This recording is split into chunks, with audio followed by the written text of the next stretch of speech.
Police commissioner sir Surat શહેરનાઓની સૂચનાથી cyber crime cell દ્વારા જે ફરિયાદીઓની ફરિયાદ અત્રે નોંધવામાં આવેલ અને એફઆઈઆર રજીસ્ટર કરવામાં આવેલ તેની અંદર ઇન્વેસ્ટિગેશન કરીને બે અલગ અલગ એફઆઈઆર જેની અંદર મૂળભૂત રૂપે ફરિયાદીને સોશિયલ મીડિયા મારફતે સંપર્કમાં આવી ઊંચા 5 થી 10% કે 10%થી વધારે નફાની લાલચ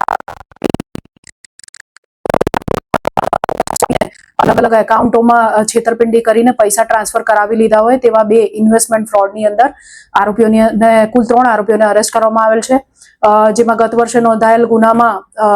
कुल 2 आरोपीओ जे चंदनसिंह अने गजेन्द्रसिंह जे मूळे राजस्थानना निवासी छे અને પોતાનું એકાઉન્ટ ભાડે આપીને આગળ સાયબર ક્રિમિનલ ટોળકીને એકાઉન્ટ કમિશન પર ભાડે આગળ પાસ કરીને આ બંને ગુનેગારોએ ગુનો આચરેલ અને એની અંદર લગભગ ફરિયાદી સાથે 21 લાખ રૂપિયા જેટલી રકમનું ઇન્વેસ્ટમેન્ટ ફ્રોડ થયેલ હતું તે બંનેની ધરપકડ કરવામાં આવી છે।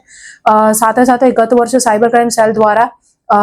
ઉત્તરાયણ પોલીસ સ્ટેશન વિસ્તારમાં એક રેડ કરવામાં આવી હતી જે અંતર્ગત લગભગ 1800 થી વધુ એનસીસીઆરપી પોર્ટલ પરની ફરિયાદો મળી આવેલ હતી।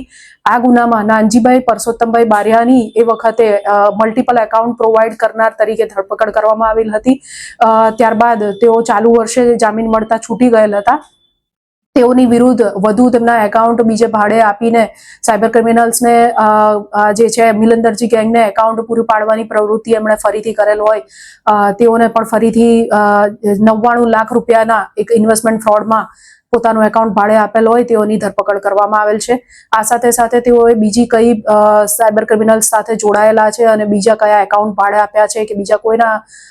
બીજી કોઈ પણ ક્રિમિનલ એક્ટિવિટી સાયબર ક્રાઇમને લગતી એમાં તેઓ સંકળાયેલ છે કે કેમ એ અંગેની તપાસ ચાલુ છે। नमस्कार, मैं महेंद्र सिंह परमार और आप देख रहे हैं समृद्ध भारत न्यूज। पांडेसरा पुलिस ने वेश्यावृत्ति के लिए महिलाओं को बुलाने वाले और आर्थिक लाभ के लिए वेश्यालय चलाने वाले पुरुषों और उन महिलाओं का यौन शोषण करने वाले और उनके शारीरिक सुखों का आनंद लेने वाले पुरुषों को गिरफ्तार किया है। सूरत सिटी के पुलिस महापौर और संयुक्त पुलिस आयुक्त सेक्टर 02 और उप पुलिस आयुक्त विजय सिंह गुर्जर, जोन 04 सूरत सिटी और सहायक पुलिस आयुक्त Z.R. देसाई एच डिवीजन सूरत सिटी ने वेश्यावृत्ति के लिए बाहर से महिलाओं को बुलाने वाले और वेश्यालय चलाने वाले पुरुषों को गिरफ्तार किया है।